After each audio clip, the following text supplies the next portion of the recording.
Chapter 1. The Ronin's Rest. Rain fell in steady sheets across the mountain village, drumming against thatched roofs and turning the single dirt road into a flowing stream of mud.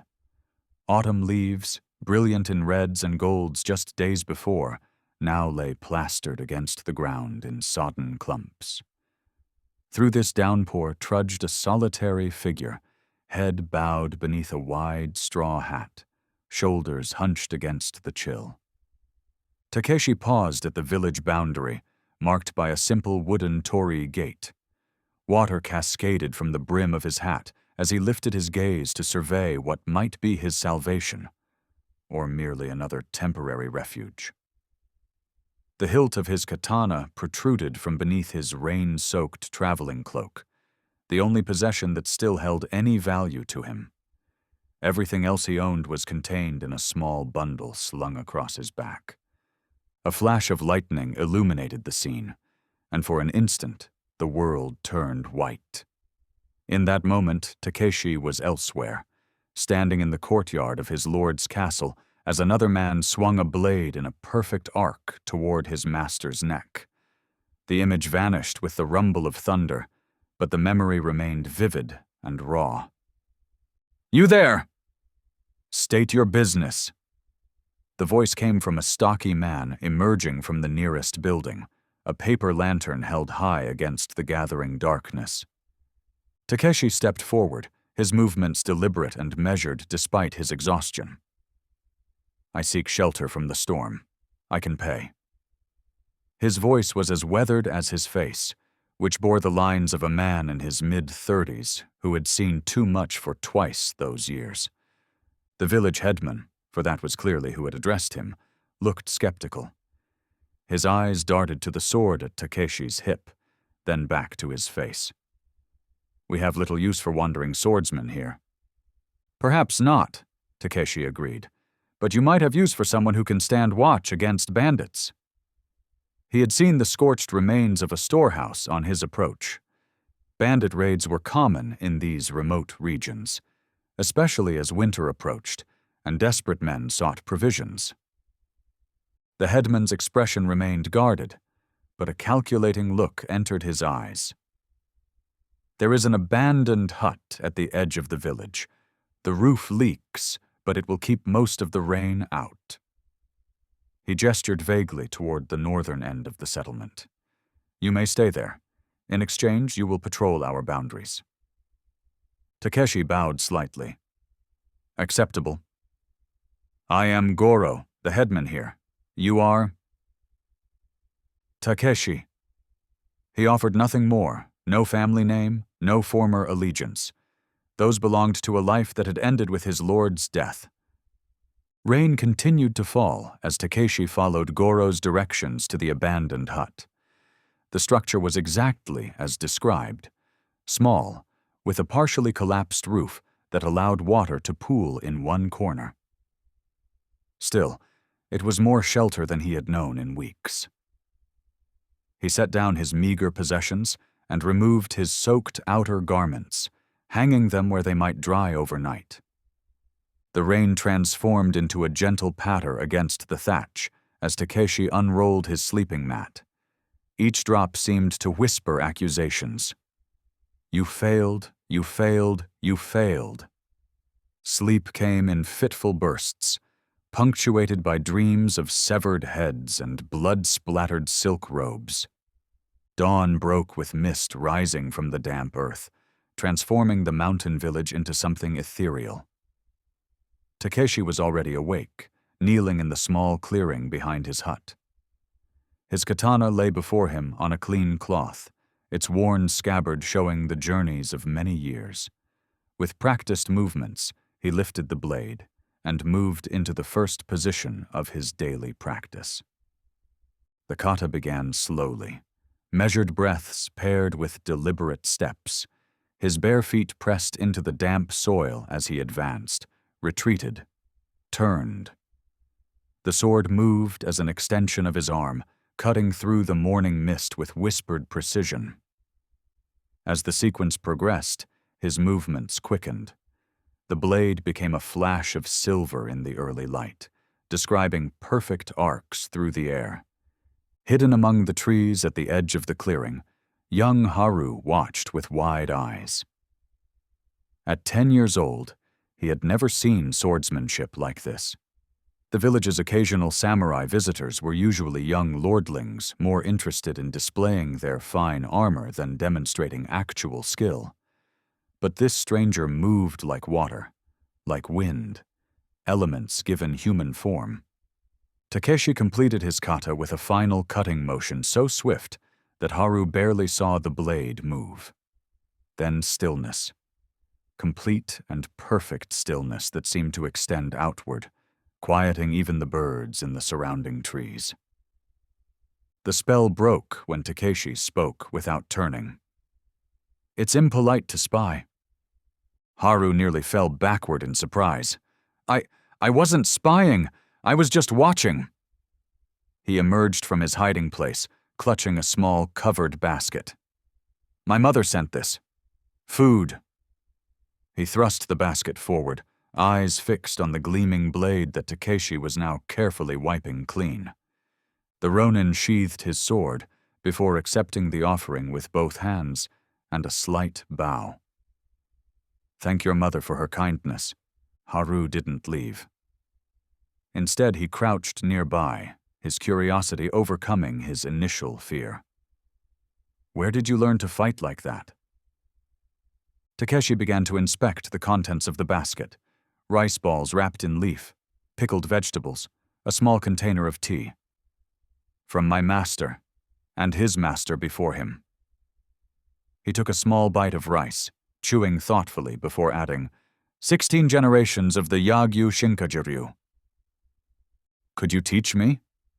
The question burst from Haru with such eagerness that a smile almost touched Takeshi's lips. "It takes a lifetime to learn. I have only been at it for 30 years. He saw the boy's disappointment and added, "But perhaps I could show you how to stand properly." A strong stance is the beginning of everything. Before Haru could respond, a woman's voice called from the direction of the village. The boy jumped to his feet. "That's my mother. I have to go." He darted away, but turned back briefly. "My name is Haru. I'll come back tomorrow." Takeshi watched him go, then finished his simple breakfast in silence. The rice was well prepared, the pickles properly fermented, small comforts that reminded him of what life had been before everything changed. The village revealed itself more fully in daylight. 20 or so buildings clustered along the single road, with rice paddies terraced into the mountainside above. A small shrine stood at the center, its red torii gate faded by sun and rain. Beyond the last house, a steady column of smoke rose from what appeared to be a forge. Takeshi began his promised patrol, moving with the quiet efficiency that had become second nature. The villagers watched him from doorways and windows, their expressions ranging from curiosity to outright suspicion. He had expected no less. A masterless samurai was an object of both respect and fear in these uncertain times, a man trained in the arts of war, but bound by no lord's command. His circuit of the village led him eventually to the source of the smoke, a blacksmith's workshop set apart from the other buildings. The rhythmic sound of hammer on metal paused as he approached. "So you're the Ronin everyone's talking about." The blacksmith was a solidly built man in his middle years, his forearms corded with muscle developed through decades at the forge. Sweat glistened on his shaved head, despite the cool autumn air. "I am merely a traveler," Takeshi replied, but his hand rested instinctively on his sword hilt. The blacksmith laughed. "A traveler with a Masamune blade? I think not." He gestured to Takeshi's katana. "I'd recognize that style of forging anywhere. I apprenticed under Sanjo Kokaji before settling in this backwater." Takeshi's expression remained impassive, but his estimation of the village rose slightly. A student of Kokaji was no common blacksmith. "You have a good eye, Smith-san." Toru. My name is Toru. He wiped his hands on his leather apron. And you are? Takeshi. Just Takeshi? No family name? None that matters anymore. Toru nodded, understanding the implication. Well, just Takeshi. If that blade needs attention, bring it to me. I may not be Masamune, but I can keep an edge true. Thank you. Takeshi bowed slightly and continued his patrol, aware that the encounter had been observed by several villagers. By nightfall, everyone would know that the Ronin carried a blade made by the legendary swordsmith Masamune. Such knowledge might bring respect, but it could also bring trouble. The remainder of his circuit was uneventful until he reached the eastern edge of the village, where a small hut stood apart from the others. Unlike the practical structures of farmers and tradespeople, this building was surrounded by carefully tended plants, some still bearing autumn flowers, others clearly medicinal herbs. As Takeshi approached, the door slid open to reveal an elderly woman with a face as creased as dried persimmon. Her white hair was pulled back in a simple knot, and her movements, while slow, held a deliberate grace. I was wondering when you would find your way here, she said, her voice surprisingly strong. Come in, warrior. I have tea brewing. Takeshi hesitated. I am still patrolling. And my hut is part of the village, is it not? Her dark eyes held a sharp intelligence that belied her years. Besides, that cut on your arm needs attention before it festers. He looked down, surprised. A small tear in his sleeve revealed a shallow cut he had received 2 days earlier, while clearing a path through thick undergrowth. It was minor enough that he had nearly forgotten it. My name is Miyako, the old woman continued, already turning back inside. And you would do well to remember that some battles cannot be won with a sword, no matter how finely crafted. Something in her tone, neither fearful nor deferential, but matter of fact, made Takeshi follow her into the hut. The interior was warm and fragrant, with drying herbs hanging from the rafters. A small fire pit in the center held a kettle of water, steam rising gently from its spout. Miyako gestured for him to sit on a worn cushion while she gathered various leaves and roots from her stores. You carry more than that blade on your hip, she observed as she began to grind herbs with a mortar and pestle. Some burdens cannot be set down so easily. Takeshi remained silent. The old woman had an unsettling way of looking at him, as if she could see past his carefully constructed barriers. It is not my place to ask what brings a warrior of your caliber to our humble village, Miyako continued, applying a pungent paste to his cut without waiting for permission. But I will say this. Fate rarely brings such skilled swordsmen to places where they are not needed. You believe in fate, then? Takeshi asked, wincing slightly at the sting of the medicine. Miyako secured a clean bandage around his arm with practiced efficiency. I believe there is a pattern to things, yes, just as the stars move in their courses above us. She poured tea into 2 simple cups. Speaking of stars, have you noticed anything unusual in the night sky recently?